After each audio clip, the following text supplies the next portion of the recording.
And the avocado veggie bowl has 22 grams of protein. So great taste, good health, and great protein for you as well. Despite the Chapter 11 bankruptcy, all of Friendly's locations will remain open. According to a company news release, the FIC plans to sell. And so we, for generations, have tried to bring the spirit of America's farm fresh to consumers.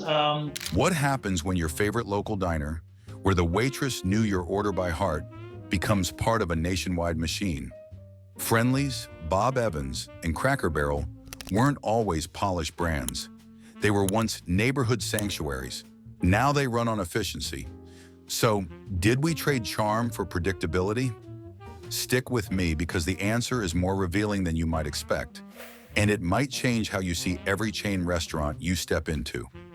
Before we move on, I'd like to ask you a small favor. If you appreciate this content, please take a second to like this video and subscribe to the channel. Over 98% of you watch the videos without subscribing. It costs you nothing, but it makes a huge difference to us. So did you click the subscribe button? Great. Thank you so much. Now back to the video. Imagine walking into your old neighborhood diner and realizing something feels off. The booths look too clean, the walls shine under fluorescent lights. Even the chairs seem like they were ordered straight out of a catalog. It feels less like a spot where locals gather and more like a waiting area before a flight. News this morning, FIC Restaurants, the company that owns Friendly's, is filing for Chapter 11 bankruptcy. I mean, it's quite frankly, it's an honor to work at Bob Evans. That strange shift doesn't happen overnight, and it isn't an accident. It's the result of a process that began when small family-owned spots started trading independence for a place inside a much bigger system. Friendly's, Cracker Barrel, and Bob Evans all built their reputations by offering a sense of place that belonged to the communities they served. These restaurants were not just places to eat. They were woven into daily routines. A regular might come in every Sunday, knowing their usual drink would be waiting before they even sat down. The menu reflected regional tastes. The servers weren't seasonal hires in corporate uniforms. They were often people who lived nearby, people who connected with the customers beyond just serving food. Despite the Chapter 11 bankruptcy, all of Friendly's locations will remain open, according to a company news release. And the avocado veggie bowl has 22 grams of protein. So great taste, good health, and great protein for you as well. That atmosphere created loyalty no ad campaign could manufacture. But once franchising and corporate acquisitions entered the picture, the rules changed. Owners were no longer experimenting with family recipes or decorating with personal touches. Instead, playbooks arrived from headquarters. Food had to be shipped through centralized supply chains.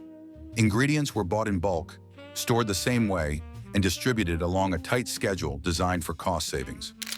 Branding guidelines dictated the layout of signs, the height of booths, the music piped through speakers. Every detail had to line up with what the corporation called customer expectations, which really meant consistency. Every single location serving the same product, presented in the same way, without deviation. The tension became obvious in the subtle things. Nearly all 130 Friendly's restaurants will remain open. To kind of give it a little bit more oomph, if you will. And then both are topped with a fresh cracked egg. That once-worn vinyl booth where you carved initials during high school dates disappeared, replaced by polished plastic designed to be easier to clean and longer lasting. Morning pancakes that came with a jug of syrup cooked in-house were replaced with squeezable bottles, branded with a slick corporate logo. Even the coffee, once brewed in small batches that smelled rich and heavy, often shifted to a standardized supplier, the taste uniform but bland. It was a slow bleed, and regulars noticed it first. The space didn't feel like home anymore, and eating there became less about memory and more about efficiency. Friendly's ice cream manufacturing businesses, which is operated by a separate company. And so we, for generations, have tried to bring the spirit of America's farm fresh to consumers. Perkins is one of the best examples of how dramatic this shift became. At one time, people thought of it as a calm breakfast stop, a place where someone might linger for hours over a slice of pie, chatting with a server who had worked there for years. Today, the business model pushes fast turnover tables. Brunch is packaged as an experience, but the kitchen moves like a factory line. Where once the focus was unhurried hospitality, it has become about maximizing how many plates leave the pass in an hour. The comparison is not unlike the military's own history. Smaller units are nimble, making choices in real time with personal accountability. But when the system demands scale, when it favors larger industrial strength operations, it becomes less about individuality and more about executing strategy with precision. Both approaches have results, but one always feels more personal, even when it isn't as efficient. This is the twist. Franchises didn't make these changes out of carelessness. In truth, they were survival strategies. Competing at a national level against fast food giants and other casual dining chains meant they couldn't rely on charm alone. Consistency sells. This brand has been for over 70 years. Bob Evans started the restaurant right there on his farm. Protein bowls, or farm fresh protein bowls, are the latest in a line of America's farm fresh products. They are awesome. Predictability builds trust with some families who want the same meal in two different states.